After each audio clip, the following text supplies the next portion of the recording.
Hoy quiero hablarle de algo que rara vez se dice en voz alta, el cansancio de los CEOs. Sí, los directores generales, esos líderes que solemos imaginar como invencibles, siempre al mando, siempre en control. Pero la realidad es otra, están agotados y cada vez más están diciendo hasta aquí. El mundo del trabajo ya cambió, eso ya lo sabemos. Hoy en día ya no es común ver a alguien quedarse 30 años en la misma empresa. Y los directores generales no son la excepción. En 2022, la mediana de permanencia en el cargo cayó a tan solo 4.8 años. Y lo que es más revelador, el 85% de los nuevos CEOs en mercados globales eran primerizos. ¿Por qué? Básicamente porque muchos no quieren repetir. Como dijo uno, este trabajo te consume por completo, no volvería a ser CEO. Jennifer Tejada, directora de PagerDuty, lo vivió en carne propia. Durante la salida a bolsa de su empresa, su cuerpo colapsó. Dormía mal, viajaba sin tregua y una lesión de espalda la obligó a parar. Aquella cirugía fue más que un punto de quiebre físico, fue un despertar profesional. Liderar bien no basta. Hay que aprender a liderar con autocuidado. Y no está sola. Estudios recientes demuestran que 2 de cada 3 CEOs se sienten agotados con frecuencia. Antonio Horta Osorio, ex CEO de Lloyds Bank, rediseñó su agenda para poder sobrevivir, sin correos después de las 8 de la noche, sin reuniones consecutivas. Porque sí, la productividad también necesita descanso. Hoy hay clínicas que analizan el cerebro del CEO y apps de sueño y nutrición son parte del kit básico. Psicólogos deportivos y coaches de rendimiento ayudan a estos ejecutivos a enfrentar picos de presión. Pero incluso delegar tiene costo. La presión baja un escalón y sigue ahí. Y sin embargo, quizá el liderazgo del futuro no sea resistir como un roble, sino aprender a doblarse como una palma. Flexible, pero firme. Porque liderar sin quebrarse ya no es un lujo, es una necesidad.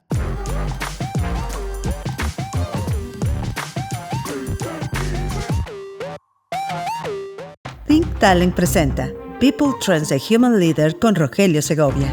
Te damos la bienvenida a este espacio en el cual analizaremos los aspectos más relevantes del mundo empresarial, del talento y las tendencias del mercado, así como el impacto que tienen en el presente y futuro de las personas. Gracias por acompañarnos. Bienvenidos a People Trends, un espacio que explora los aspectos más relevantes del talento y del trabajo. Hoy es martes 12 de agosto, yo soy Rogelio Segovia, gracias por estar aquí.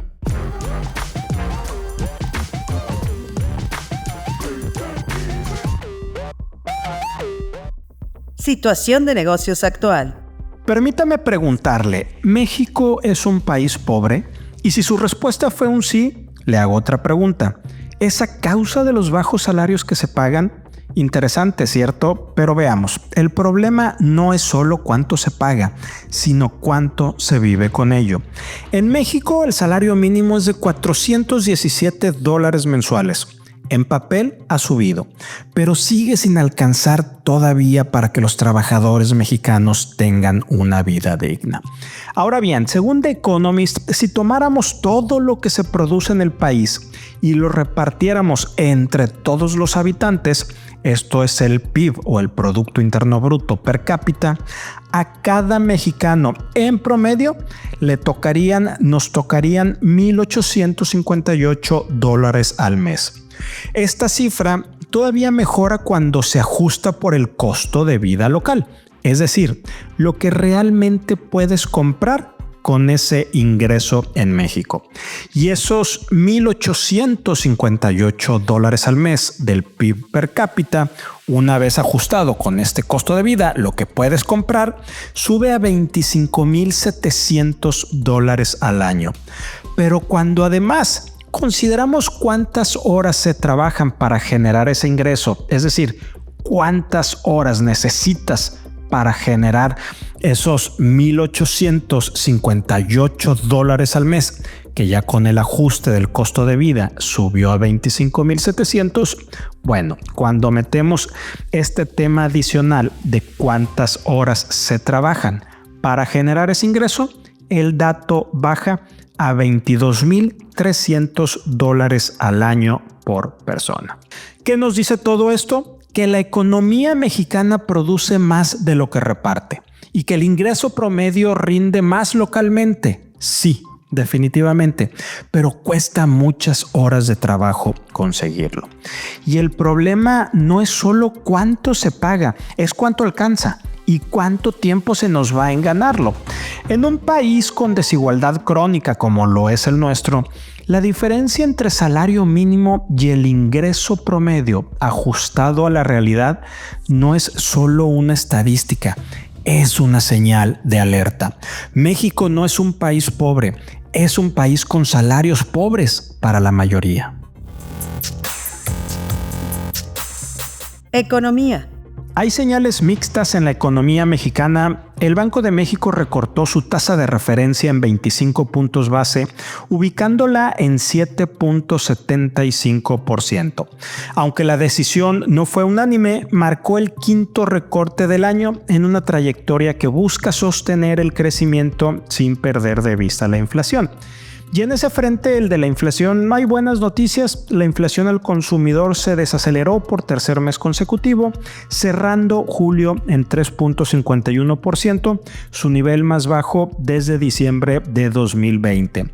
El alivio proviene del componente no subyacente, lo que sugiere que los precios de productos volátiles han cedido, al menos por ahora. Pero no todos son avances en la economía mexicana. La inversión fija bruta cayó 6.7% anual en mayo, acumulando una contracción del 6.24% en los primeros 5 meses del año. Esta es la peor caída para ese periodo desde 2020 y supera incluso la de 2019 cuando México entró en recesión. El consumo interno también retrocede, bajó 1.0% mensual y 0.9% anual en mayo. 4 de los primeros 5 meses del año muestran descensos, algo que no se veía desde el 2009. Con inversión y consumo debilitados y recortes al gasto público, las exportaciones se perfilan como el único motor de crecimiento para nuestro país. Y para cerrar los datos económicos de México, le cuento que en el mercado laboral, el Instituto Mexicano del Seguro Social reportó una creación histórica, y subrayo lo de histórico y lo pongo entre comillas, reportó una creación histórica de empleo formal en julio, impulsada principalmente por la incorporación de trabajadores de plataformas digitales, es decir, no es comparable este dato y simplemente son trabajadores que ya existían, aunque no estaban registrados. Con esta reforma fueron registrados, es decir, no se crearon nuevos empleos. Y lo que ya sabemos, el costo de plataformas como Rappi o específicamente Uber, que este incremento en el costo se lo están trasladando a usted y a mí, es decir, a los usuarios. Bueno, no tenemos datos separados de este programa piloto de incorporar a los trabajadores de las plataformas digitales, así que aún no es posible medir con precisión la evolución del empleo. La encuesta nacional de ocupación y empleo de julio será clave para entender el impacto real, es decir, hasta ahorita estas buenas noticias, por llamarlo de alguna manera, ni son tan buenas ni son noticias porque no están comprobadas, entonces no crea usted mucho de eso. Y finalmente, allá hay algunas previsiones para el cierre de año en cuanto a inflación. Se estima que la inflación en nuestro país, en México, se ubica en 4.1%, ligeramente por encima del objetivo del Banco de México. Y en temas económicos internacionales, al menos puntualmente en lo que hace a Estados Unidos, México sigue siendo protagonista del comercio con aquel país. En el primer semestre de 2025, México se consolidó como el principal socio comercial de Estados Unidos, representando el 15.2% del comercio total. Lo sigue en Canadá con 13.0%, China con un 7.9%, Alemania 4.3% y finalmente Japón con un 4.1%. Sin embargo, México también figura como el segundo país con el que Estados Unidos tiene mayor déficit comercial, con 96.212 millones de dólares, solo detrás de China. Y las importaciones estadounidenses desde México sumaron 264.383 millones de dólares entre enero y junio. Esto equivale al 14.97% del total. En junio, esta participación alcanzó 16.9%, el mayor nivel en registro histórico. A pesar de ellos, las importaciones en capítulos críticos para nuestro país, pero también con mayores aranceles de estos que está poniendo el presidente Donald Trump, siguen cayendo. Hierro y acero cayó 20.93%. Los artículos que vienen del hierro y del acero, 14.49%. Y vehículos, un menos 6.07%, un dato que podría anticipar ajustes en la dinámica comercial bilateral. Talento.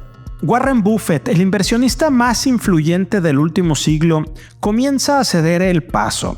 Y aunque su retiro aún no es oficial, los mercados ya están reaccionando. Las acciones clase A de su compañía Berkshire Hathaway han caído 14% desde el 2 de mayo, mientras que el Standard & Poor's 500 ha subido en este mismo periodo un 11%. Así lo reporta el Financial Times en un análisis que confirma el fin de una era, pero sobre todo la fragilidad de depender demasiado de una sola figura, en este caso Berkshire Hathaway de Warren Buffett.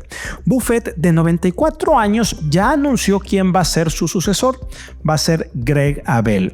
Pero el Buffett Premium, esa confianza casi mística que sostenía el valor de Berkshire, no se transfiere por decreto, aún así que sea un decreto de su dueño y fundador. La diferencia en rendimiento es la segunda mayor en 3 décadas, solo superada durante el caos financiero de 2020. Y sin embargo, lo que es bastante significativo, los fundamentos de la compañía siguen sólidos. Es decir, no hay una causa para esta desconfianza y para que las acciones de esta empresa hayan caído 14% cuando el Standard & Poor's 500 subió un 11%, porque sus negocios como el ferrocarril, servicios públicos y manufactura reportaron crecimientos en utilidades en el segundo trimestre, pero los inversionistas ya giran la mirada hacia otros activos, especialmente en tecnología. Warren Buffett lleva 11 trimestres como vendedor neto de acciones. Dejó de recomprar en 2024 y sigue acumulando efectivo como quien se prepara para la tormenta. Pero más allá del caso Berkshire, esta historia subraya una lección clave para cualquier organización. No basta con tener al mejor al frente, hay que preparar su salida. Las compañías que personalizan su liderazgo sin diseñar mecanismos claros de sucesión corren el riesgo de colapsar emocional y financieramente al primer cambio. Buffett construyó una filosofía, pero el mercado aún no confía en que pueda sostenerse sin él. En tiempos donde la continuidad vale tanto como la innovación, la sucesión ya no es un tema de protocolo, es estrategia pura, y el valor real de una empresa se prueba no solo cuando su líder habla, sino cuando deja de estar al frente de la compañía. El ghosting laboral, ese hábito de desaparecer sin dar respuesta en procesos de selección, dejará de ser solo una mala práctica, o al menos a partir de 2026, dejará de ser una mala práctica en Ontario, Canadá, ya que se implementará una ley para regularlo y sancionarlo. Isca González nos explica qué implica y por qué este fenómeno habla tanto de las empresas como de los candidatos. El 1 de enero del 2026 entrará en vigor en Ontario, Canadá, una nueva ley que está destinada a frenar la práctica del ghosting en el proceso de selección. Hace unas semanas, amigos, hablábamos justamente de este tema, el ghosting, es decir, cuando puntualmente las empresas dejan de avisar, contactar, responder a candidatos que han participado en procesos de selección en alguna compañía. Esto es muy fuerte, sobre todo para la gente que está abiertamente en búsqueda de empleo. Por cierto, es una mala práctica que sucede a nivel internacional. La gente típicamente en lugares como LinkedIn, Glassdoor, Reddit, comentan todos los días cómo es ya prácticamente normal que apliques a una vacante, que incluso pases entrevistas y evidentemente si no eres el candidato seleccionado, nunca más vuelvas a escuchar de la empresa. Cabe mencionar, también lo decíamos en su momento, que hay empresas que tienen procesos muy buenos y que es para sus reclutadores y para sus líderes prácticamente una obligación el sí responder a esos candidatos, sobre todo a quienes ya pasaron por entrevista. ¿Quiénes hacen esto? Empresas como Amazon, como Notion, como Google también. Entonces, ¿de qué es posible? Por supuesto es posible. ¿Por qué es interesante hoy hablar ya de una legislación? Pues porque esto también nos dice cómo el mundo, no solo del trabajo, sino cómo impacta incluso a la gente en su vida diaria. Así es que esta ley va a exigir allá en Ontario, Canadá, a las empresas que tengan 25 o más empleados a responder a los solicitantes de empleo dentro de los 45 días posteriores a la entrevista, independientemente de si esta persona o estos candidatos son seleccionados o no.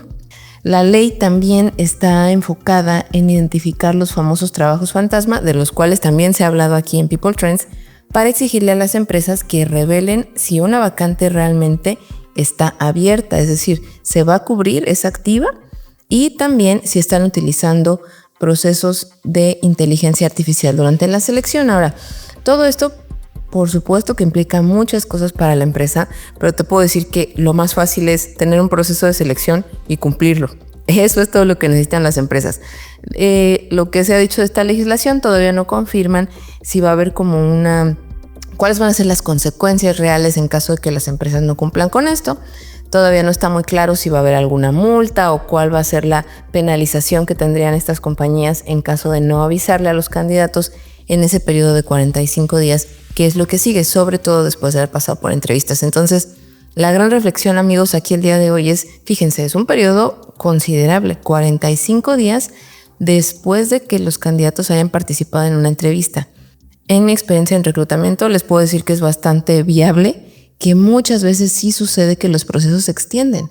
Entonces, el tener este tipo de legislaciones, habrá que ver, por supuesto, cómo impactan, medirlas, qué tan positivo o negativo es que esto suceda, porque también cabe mencionar, hay gente que no le gusta recibir cierre o que les digan ya no te quedaste en un proceso, sobre todo porque esto también, esta ley no nos habla realmente de qué tipo de retroalimentación se va a dar. Es decir, ¿le vamos a avisar solo a la gente que no se quedó o les vamos a decir por qué no se quedaron? Ahí está la gran diferencia en los procesos de selección y la gran diferencia entre lo que algunas empresas sí hacen al tener esta transparencia, incluso de decirle a la gente no te quedaste porque tu nivel de inglés, porque lo que vimos en tu experiencia, porque lo que vimos durante a lo mejor una evaluación presencial, en un caso que presentaste, no fue lo que estábamos buscando.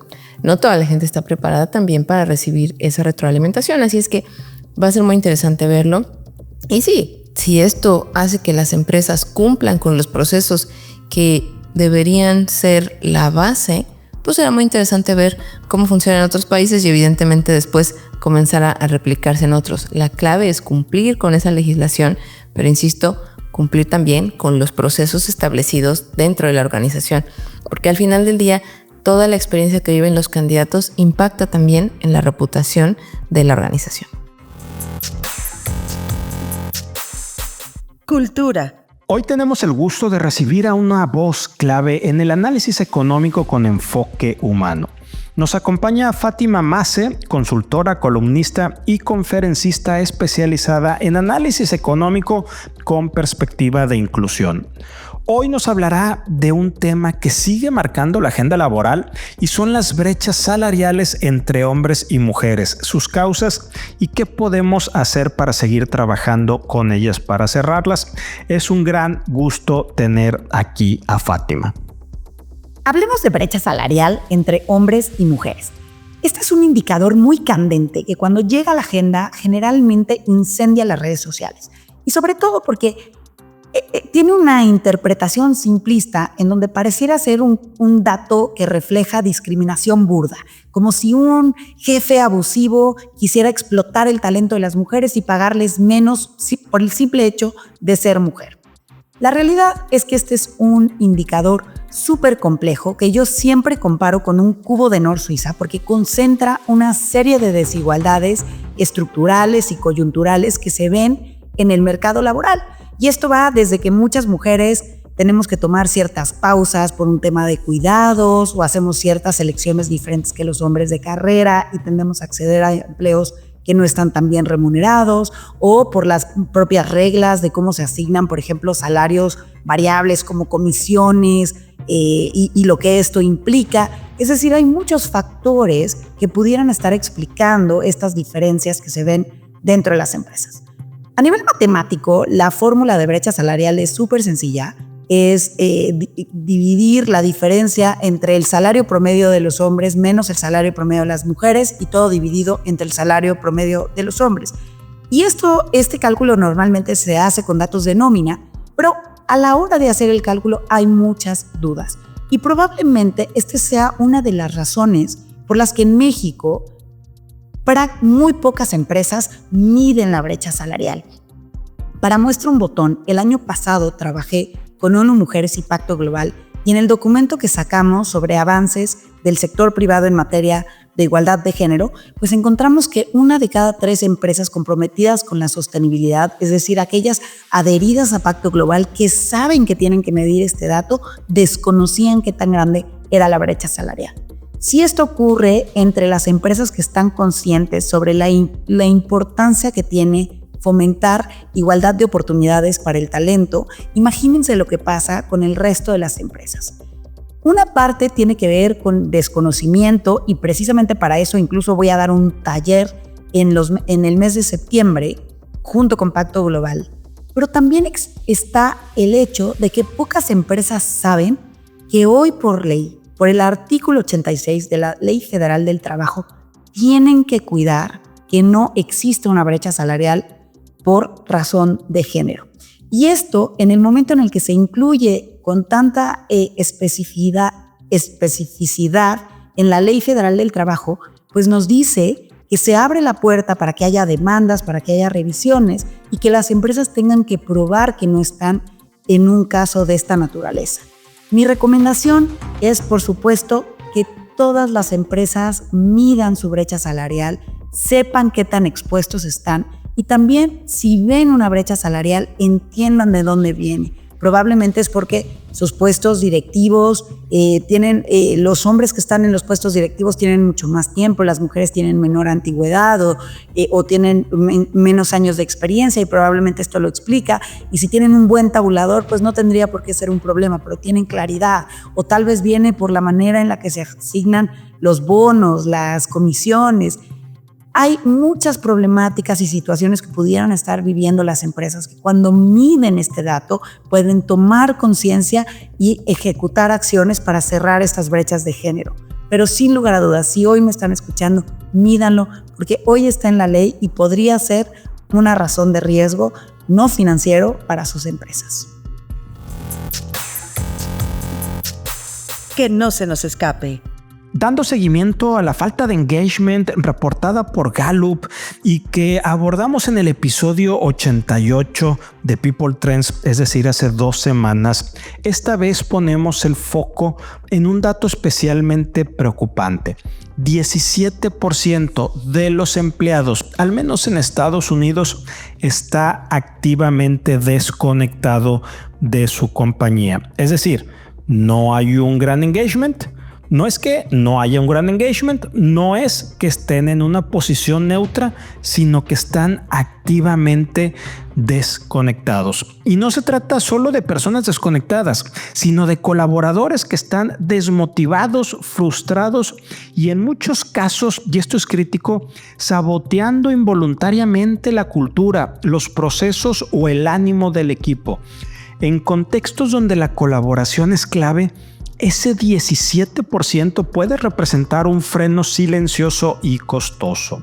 El engagement general se mantiene estancado según los datos de mitad de año de este 2025, porque si recordamos el del 2024 tuvo un descenso de 2 dígitos contra el 2023. Entonces 2023 fue del 23%, 2024 fue del 21% y lo que Gallup reporta hasta la mitad de este 2025 es que sigue estancado en ese 21% a nivel global. Pero bueno, Gallup identifica 4 causas de fondo para esta desconexión, para esta desmotivación, para esta frustración que tienen los colaboradores. Primero, y también lo hemos abordado aquí en muchas ocasiones, una cultura organizacional débil. Segundo, poca transparencia en el liderazgo. Tercero, falta de inversión en recursos clave y finalmente sistemas de desempeño que no acompañan ni desarrollan. La conclusión es contundente. Sin líderes que comuniquen, escuchen, reconozcan y acompañen, no hay cultura ni resultados que sostengan el compromiso. Hoy más que nunca, liderar implica generar sentido, dirección y esperanza, porque sin eso el 17% puede convertirse en mayoría.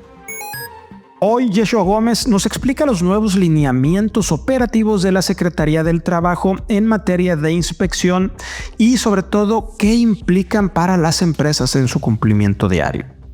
Hola a todos, esta semana en el People Trends les traemos algo bien fundamental.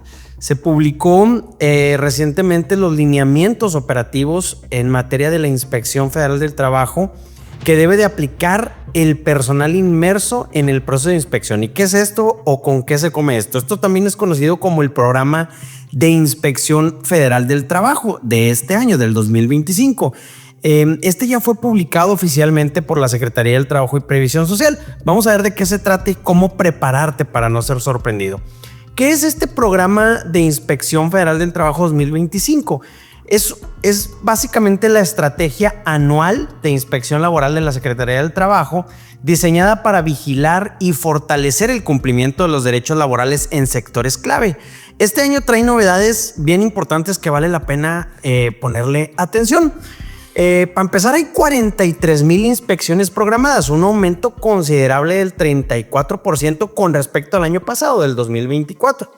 Asimismo, por primera vez se incorpora inteligencia artificial. Hay un sistema que se le denominó Sistema de Inteligencia de Datos para la Inspección Laboral, donde va a utilizar modelos predictivos para priorizar visitas a empresas con mayor riesgo de incumplimiento. También va a haber una coordinación interinstitucional con la Marina, la Profepa y la Dirección General de Minas, buscando abarcar más sectores específicos. Esto por poner un ejemplo, pero como ya saben, desde hace tiempo ya está trabajando con el SAT, con el IMSS, con el Infonavit y demás para realizar inspecciones focalizadas, ¿no? También se va a ahondar en la promoción del VELAVO. Acuérdense que el VELAVO es el programa de verificación laboral voluntaria. Esto como un mecanismo alterno que permite regularizarte proactivamente y evitar inspecciones, ojo, las ordinarias. También trae consigo los lineamientos operativos de inspección que ya fueron publicados en junio y ya son aplicables desde marzo y refuerzan este cambio hacia una cultura inspectiva más técnica, sistemática y coordinada. Ahora bien, ¿qué podemos recomendarte desde nuestra trinchera? Hay varios consejos prácticos que vale la pena poner pues ya en práctica, ¿no? Uno, auditoría interna desde ya. O sea, revisa tu cumplimiento en seguridad e higiene, condiciones laborales, subcontratación, REPSE, no REPSE, reglamento de trabajo, registros de jornada y derechos fundamentales. Esto hazlo ya, ¿no? Documentación en mano. Esto lo hemos dicho un chorro de veces. Ten a la mano contratos, actas, políticas, bitácoras, avisos de seguridad, registros digitales, todo organizadito para mostrar en caso de una inspección. También vale la pena que, como número 3, consideres el VELAVO. Si estás dispuesto a mostrar cumplimiento voluntario, este programa te permite evitar inspecciones ordinarias mientras mejoras tus procesos. 4, capacita al equipo responsable. está bien complicado que llegue una inspección, que sabemos que va a llegar una inspección y no sepamos quién la va a atender. Ahí están apuntándose que si recursos humanos, que si jurídico, que si el de compras, que si el de finanzas. A ver, haz simulacros de inspección para que recursos humanos o compliance o jurídico, quien sea, sepan cómo recibir al inspector, qué delegar y qué documentos presentar. Si sabemos que va a ocurrir, adelantémonos a ello, ¿no? Atiende 360 el cumplimiento. Una visita puede activar sanciones fiscales, de seguridad social, de Infonavit, ambientales, en fin. O sea, hay que meterle el tema del cumplimiento, ¿no? Este manual de Inspección Federal del Trabajo del 2025 es más que un plan de inspección. Es un cambio de paradigma en la vigilancia laboral. Está más técnico, más ágil y más focalizado que nunca y va a dejar cada vez menos margen para la improvisación. Una vez más, hacemos este llamado. Evita que en una visita te agarren mal parado. Prepararse hoy significa evitar sanciones y sobre todo cuidar el clima laboral en tu empresa, la seguridad de los trabajadores y todo esto en cuanto al cumplimiento de la Ley Federal del Trabajo. Nos escuchamos la próxima semana con más temas laborales acá en el People Trends. Gracias por acompañarnos en el episodio número 90 de este martes 5 de agosto de People Trends. En poco menos de 30 minutos ya estamos informados de los temas más relevantes del talento y del trabajo y sobre todo de su impacto en el presente y futuro de las personas. Si quieres ponerte en contacto conmigo, hazlo a través de LinkedIn, en mi cuenta de la red X, en @rogesegovia, o directamente escríbeme un correo electrónico en rogelio@humanleader.mx. Yo soy Rogelio Segovia y nos escuchamos la siguiente semana.